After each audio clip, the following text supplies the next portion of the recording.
honestly, I don't even know where to start. Just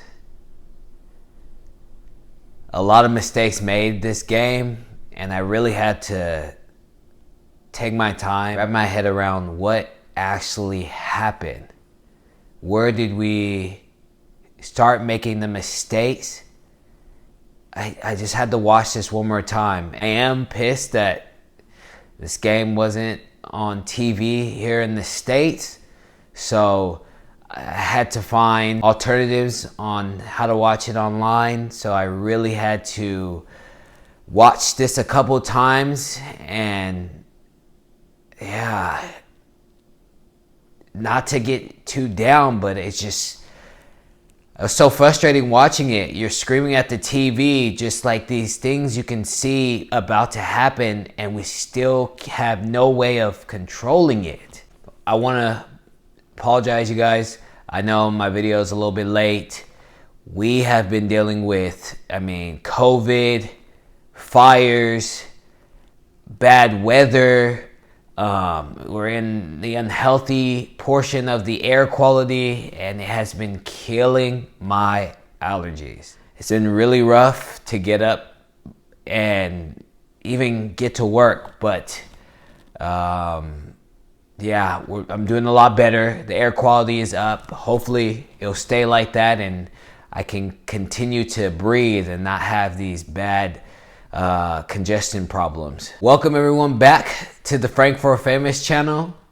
I want to talk to you viewers today about the Liverpool-Chelsea game. Liverpool 2, Chelsea 0. This is a game of two halves. We can definitely see that. What we saw with the lineup coming out, with Timo leading the line, very excited, as I know he has all the qualities to succeed in the Premier League.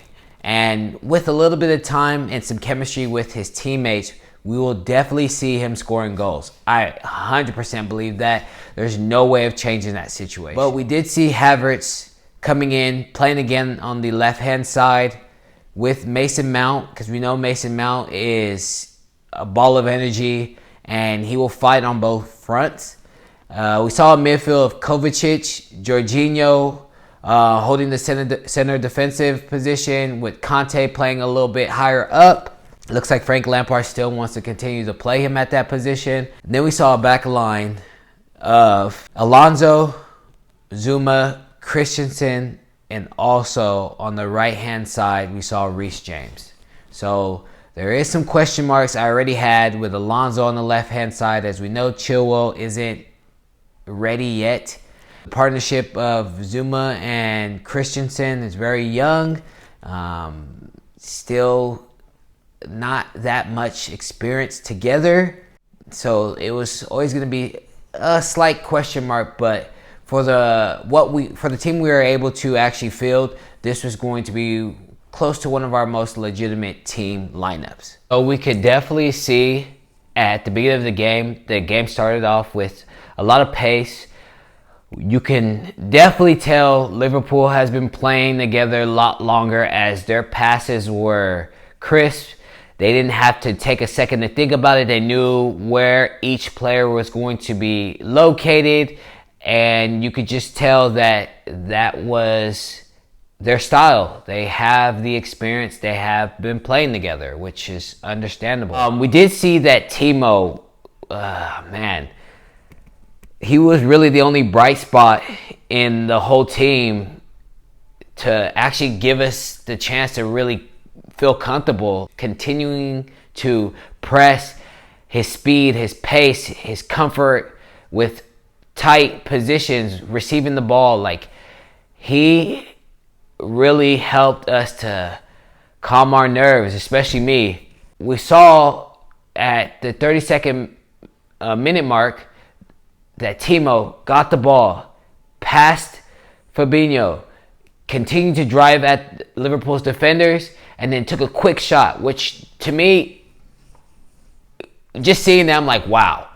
This player is just incredible. Like, he's going to get the ball. He's not going to take time to figure out his spots. He's firing And I love to see that because that is going to definitely catch the defenders off and give them time to really set themselves.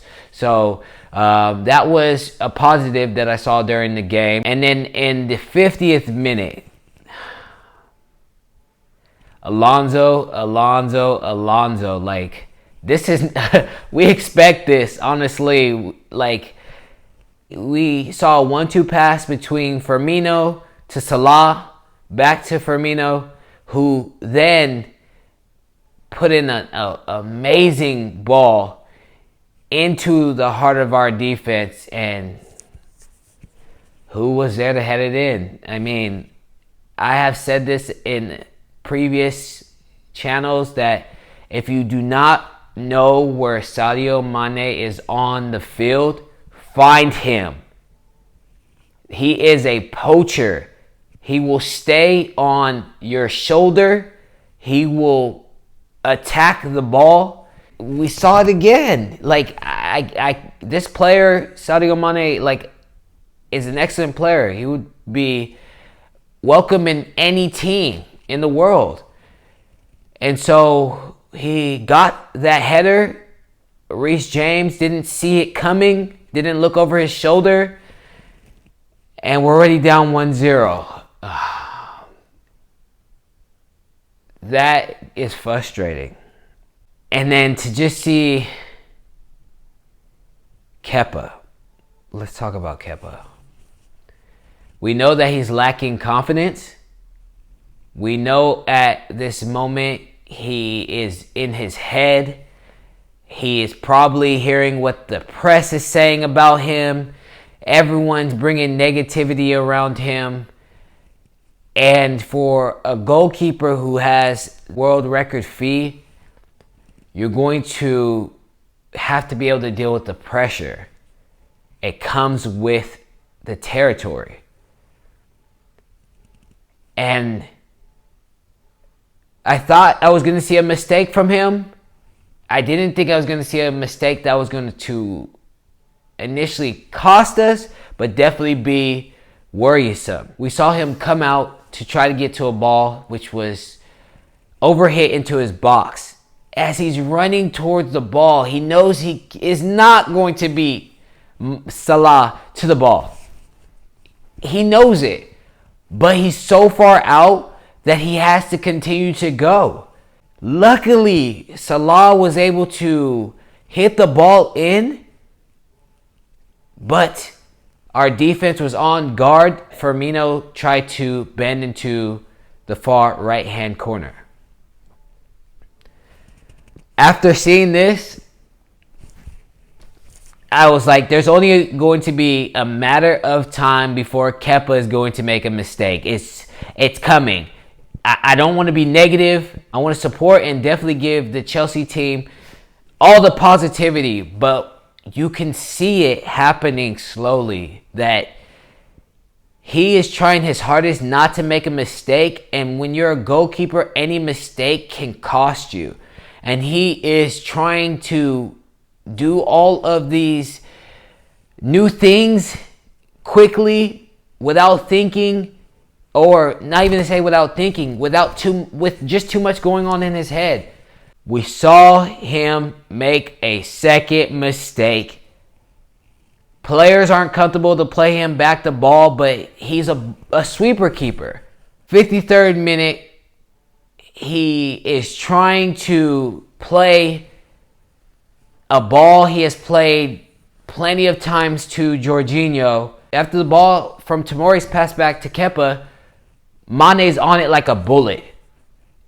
And his mindset is thinking, what I believe, is that our goalkeeper is broken. Why not put pressure on him when he's already dealing with pressure all around him?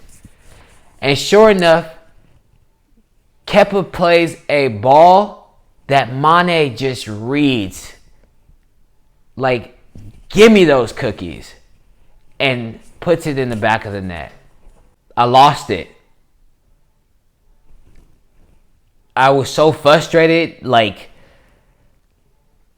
you want it not to happen and you believe that the goalkeeper will find that confidence during the game. But I think we're at a level with him that we need to bring another goalkeeper in to compete so that he can get some time to really just be with himself and figure out what he wants to do moving forward. Because when defenders aren't feeling comfortable with the goalie behind them, we're never going to see the confidence coming out of our goalkeeper if his own team can't even have that confidence in him. So we end the game 0 Chelsea, 2 Liverpool.